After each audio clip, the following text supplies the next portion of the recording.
Напоследък доста хора се впускат в различни приключения с разходки в планината. Там се носи обикновено някаква раница.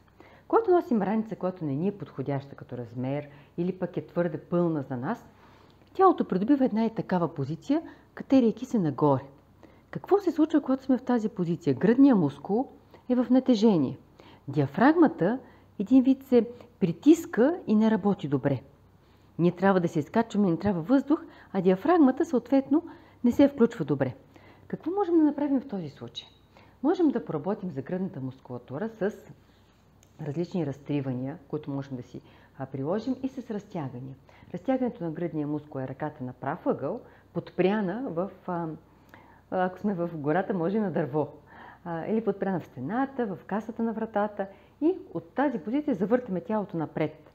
Ако искаме да бъде друг дял на гръдния мускул, леко вдигаме ръката по-нагоре, пак подпираме и завъртаме пак тялото напред.